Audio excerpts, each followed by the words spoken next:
Nous sommes encore pour quelques jours au mois de mars, mois toujours dédié à la femme et à ses droits.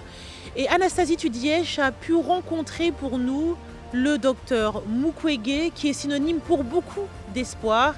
Il explique la situation des femmes et comment vivre quand on est agressé sexuellement. Regardez. Il me semble que la meilleure façon de lutter contre les violences sexuelles faites aux femmes, c'est de pouvoir briser les silences. Il faut absolument briser les silences. Et les mouvements comme le MeToo, pour moi, ce sont des mouvements qu'il faut encourager.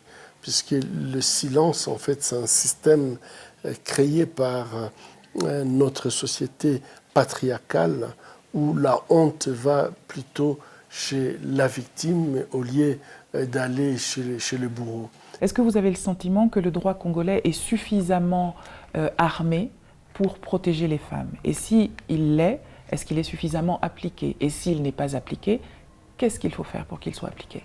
Je crois qu'il faut avoir des mesures. Il ne suffit pas seulement donc, de promulguer une loi et la mettre dans un tiroir. Il faut absolument que les lois soient connues donc, de la population et que celui qui donc, se compromet, qui va à l'encontre de la loi, qui ne puisse pas le faire comme s'il ne savait. D'ailleurs, nul n'est censé ignorer la loi. Je dis souvent qu'une femme, pour moi, d'après ce que je vois ici, de ce que me renvoient mes compatriotes, être une femme, c'est être à mi-chemin entre un animal de compagnie et un objet très utile. Est-ce que vous pensez qu'il faut aller chercher aussi du côté culturel, spirituel peut-être, les origines de cette banalisation des violences faites aux femmes? Je parle du Congo. Malheureusement, je pense que ce que nous voyons au Congo, malheureusement, ça se voit à des degrés différents dans beaucoup de pays. Je reviens sur le fait que nous avons de bonnes lois, mais si on n'applique pas les lois, finalement, les gens, ils se comportent, ils utilisent la femme, effectivement, comme vous venez de le dire, où la femme est considérée comme tout simplement un animal de compagnie ou un objet, le corps des femmes considéré comme un objet de plaisir pour les hommes. Et ça, je ne peux pas tellement mettre ça au compte de la culture. Je ne pense pas. Je peux vous dire que dans notre société,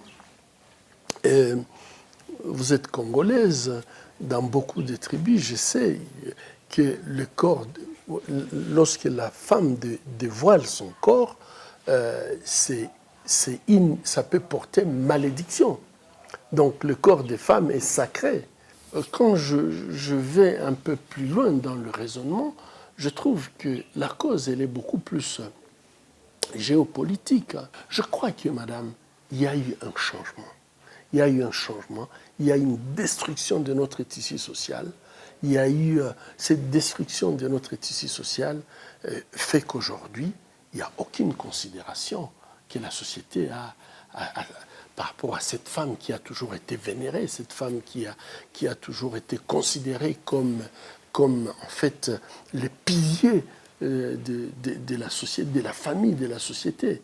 Et ça, je crois que nous devons aller très très vite pour reconstruire ce tissu social, puisque ce que les générations futures sont en train d'apprendre, c'est tout simplement dramatique. Merci beaucoup. La relève, c'est qui? On y a beaucoup pensé. Nous avons des équipes constituées de gynécologues, des psychologues, des anesthésistes, des assistantes psychosociales, des infirmières qui font du travail merveilleux. Je suis très fier de voir ces équipes se déployer en République démocratique du Congo, mais aussi à l'extérieur du Congo pour tout simplement partager leur expérience. Donc la génération Mukwege est en marche. Merci infiniment, docteur, pour votre temps. Merci beaucoup. Merci Anastasie Tudièche pour cette belle interview avec le docteur Mukwege à l'hôpital Panzi à Bukavu.